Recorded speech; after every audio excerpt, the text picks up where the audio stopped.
Hey, good people. It's your girl, Frederica McClary Easley, back with another offering for Flow to Heal Yoga. Happy Friday. Um, we are officially in summer. Not sure exactly where you are, but things down here in Texas have been hot for a while and they continue to heat up.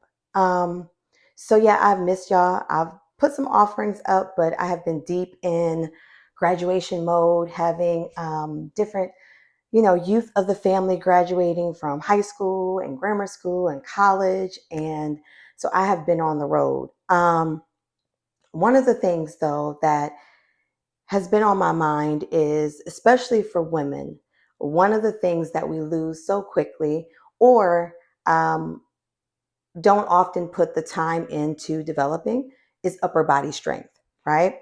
A lot of times, because of what we're doing, whether you have kids or you don't, but you're walking, you're squatting, you're doing things that work kind of like your torso down or your hips down.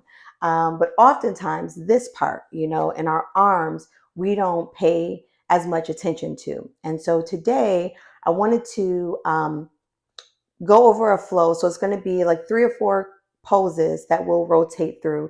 But this is going to be an upper body strength focus. Okay. So I'm put some time on my watch and we can get started.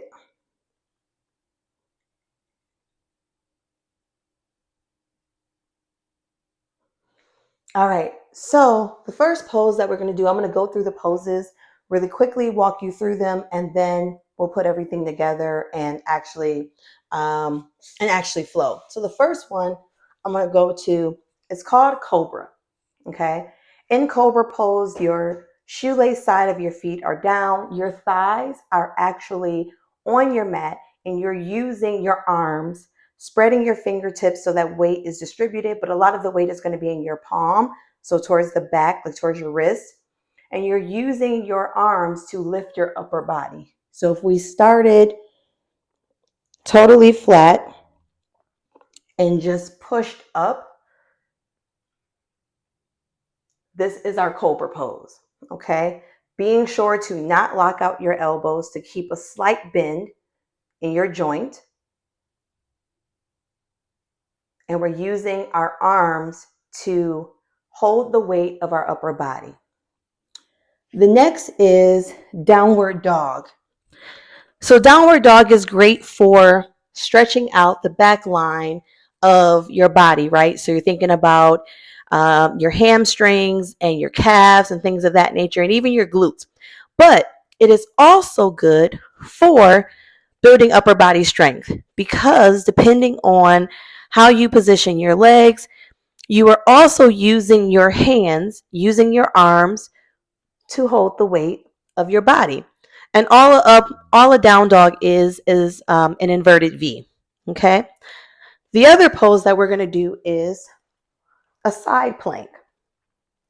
Now, side plank, you can traditionally is you are up using the side of your feet and your arm or your hand to hold your weight.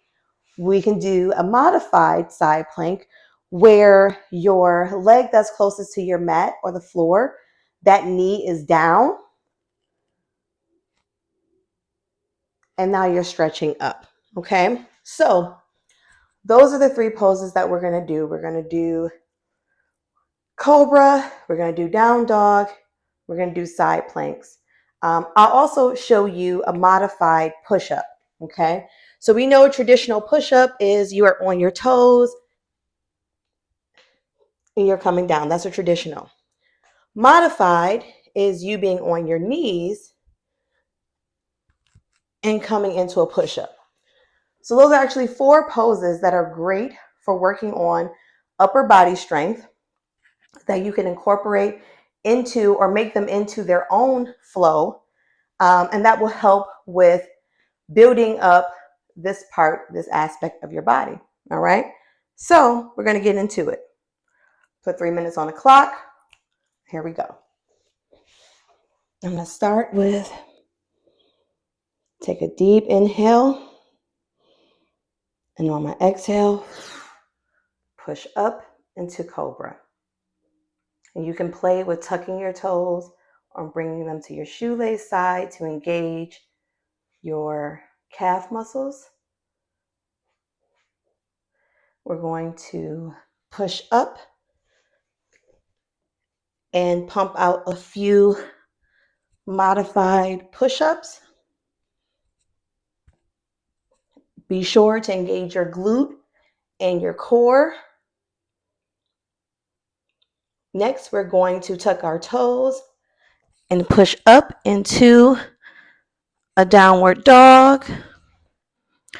Be sure to spread your fingertips so that weight can be distributed. And we're going to spin over into our side plank. And don't forget, our modified